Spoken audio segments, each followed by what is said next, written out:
Puis bon, faire un repas, faire la fête, les jeunes d'un côté, une table à côté, etc. Et puis, ben, on mangeait bien, on buvait bien, et tout. Et il y avait un noble Gazo de Saint-Fulgence qui parlait, un jeune, qui était bien émoustillé, tout ça, et un autre, monsieur de Montsorbier, qui demande à son autre, faites les terres, là, les jeunes, là, tu vois, on s'entend plus, ils font du chahut et tout. Et puis, bon, ben, l'autre a essayé de les faire taire, mais ça lui a pas plu à ce jeune.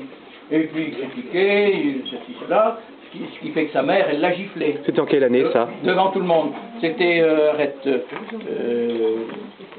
c'était vers 1500 et quelques, je crois. Je ne peux pas dire exactement, mais bon. Non, mais c'est pas grave. Mais les dates. Je suis pas très fort sur les dates.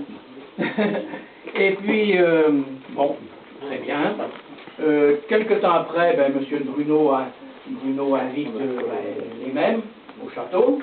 Et puis, d'ailleurs, ce Gazo, il avait dit à ses copains, ben, je me pencherai, il mourra de ma main, celui-là.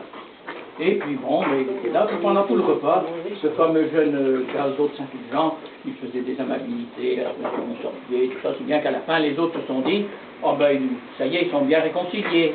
Ben oui, mais intérieurement, c'était pas ça du tout. Alors, en ressortant, il l'avait même embrassé avant de partir, tout ça, et en ressortant sur le perron, derrière le château, il le bouscule comme ça un peu. Alors l'autre, ben, c'est mignon, faites attention, moi, il était plus vieux, donc bon, et puis il l'a provoqué.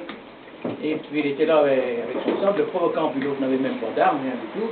Et puis, résultat, ben, il l'a tué. L'autre avait voulu sortir un petit couteau qu'il avait sur lui. Et puis, bon, ben, c'était un combat illégal, mais il a fini par le tuer. Puis aussitôt, ben, il est parti à cheval, ce fameux Gazo, et puis laissant tout le monde avec le mort, là. Et puis, il a disparu pendant plusieurs années. Et alors, la famille de Montsorbier, sa veuve, a demandé un procès. Et il y avait à l'époque, on a jusqu'au bout de l'allée du château, là-bas, en face à droite quand on était dans le château, on a ce qu'on appelle le palais de justice. C'est une très très vieille maison, ben, date de 1600 et 1500, 1700, je ne sais pas exactement. Et puis, c'était le palais de justice, d'ailleurs il y a encore une double porte, une grande salle, c'est loué à des gens, mais bon, c'est encore resté à peu près à l'état. Il y a les X là, qui tiennent la maison, vous savez, on voit que c'est une vieille maison. Donc c'était le palais de justice, et puis il y avait quelqu'un qui rendait la justice.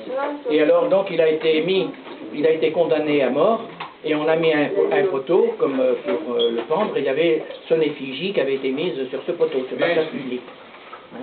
Et puis plusieurs années après, il a été gracié, donc il est revenu après dans le coin, beaucoup d'années après, il avait disparu, on ne savait pas trop où il était.